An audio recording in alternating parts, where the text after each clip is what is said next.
Assalamualaikum warahmatullahi wabarakatuh. Nama saya Asif Bukhari bin Osman, nombor matriks 2011289.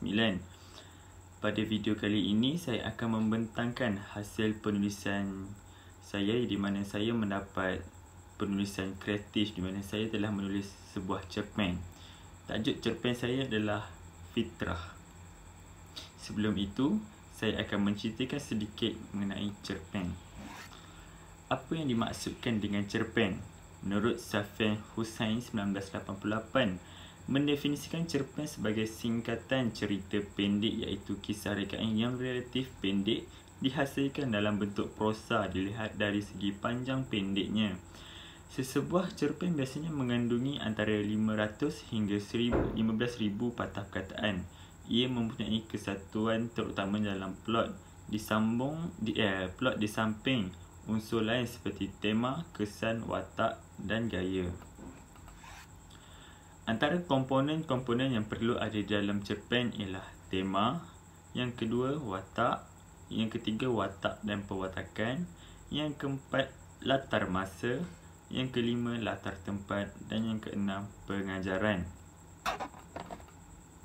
Sebelum itu, saya akan menceritakan sedikit tentang sinopsis cerpen Fitrah yang ditulis ini.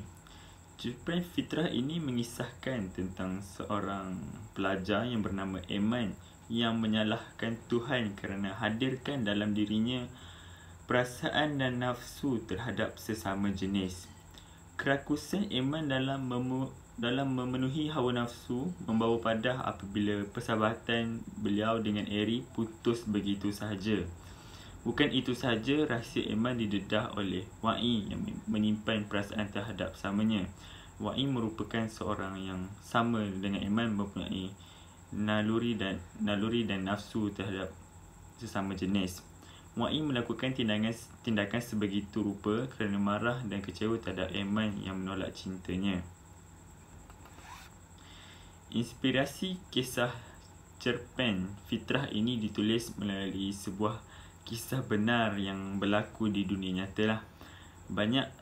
Namun banyak ditokok tambah agar jalan ceritanya lebih menarik. Tokok tambah juga banyak berlaku bila penulis menginspirasikan daripada kisah di aplikasi Twitter dan juga Wattpad. Ditambah juga pula dengan reaksi masyarakat Malaysia melalui LGBT pandangan mereka dan kebanyakan daripadanya homofobia. Seterusnya saya akan menceritakan tema.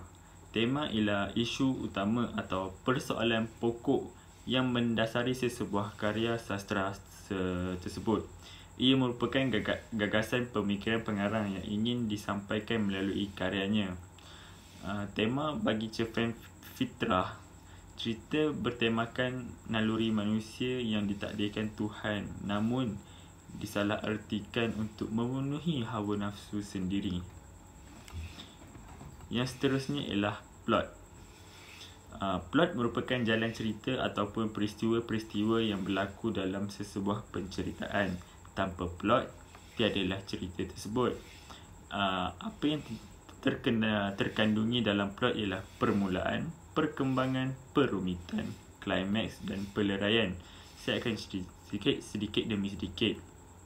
Dalam permulaan cerpen Fitrah, kisah ini bermula apabila gurauan Eri kepada Eman di dalam bilik mereka yang membuatkan hati Eman berbunga-bunga. Lalu ditambah pula dengan rayuan Eri untuk tidur bersamanya kerana takut dengan bunyi guruh pada malam hari tersebut. Perkembangan cerita cerpen ini berlaku apabila aktiviti yang dilakukan oleh Eman dan Eri sentiasa bersama-sama hingga jadual kelas sahaja memisahkan mereka berdua. Eman mula merasakan hidupnya dilengkapi oleh seseorang peneman, namun bukan begitu buat Eri. Perumitan dalam cerpen Fitrah pula. Semakin lama, perasaan Eman terhadap Eri sudah berubah. Dia mahukan lebih daripada seorang sahabat iaitu kekasih hati. Eman nekat untuk memberitahu Eri tentang perasaan sebenar yang dipendam. Nasib sudah menjadi bubur. Eri merupakan seorang yang homofobia Dia merasakan jijik untuk berkawan dengan Aiman yang punya nafsu songsang. Klimaks cerita di sini berlaku apabila rahsia terbesar Aiman terdedah hingga satu sekolah akibat menolak cinta seorang yang bernafsu seperti dirinya, iaitu Wai. Wai mendedahkan seksualiti Aiman hinggakan dia dilucutkan jawatan dan dipulaukan satu sekolah. Bermula dari itu, Aiman tidak henti menyalahkan Tuhan kerana hadirkan rasa sebegitu dalam dirinya.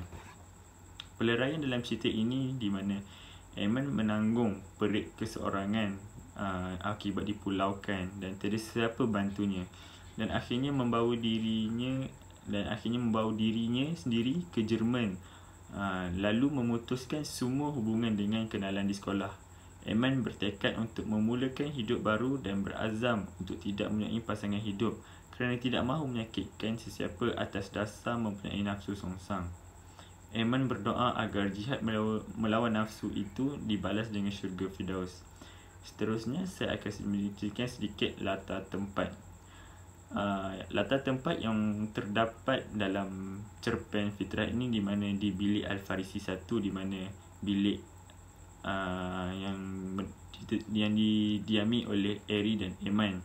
Yang kedua ialah perpustakaan sekolah, di mana tempat mereka selalu tempat mereka berjumpa. Yang ketiga iaitu Dewan Ibn Khaldun, di mana tempat Aiman melakukan program orientasi.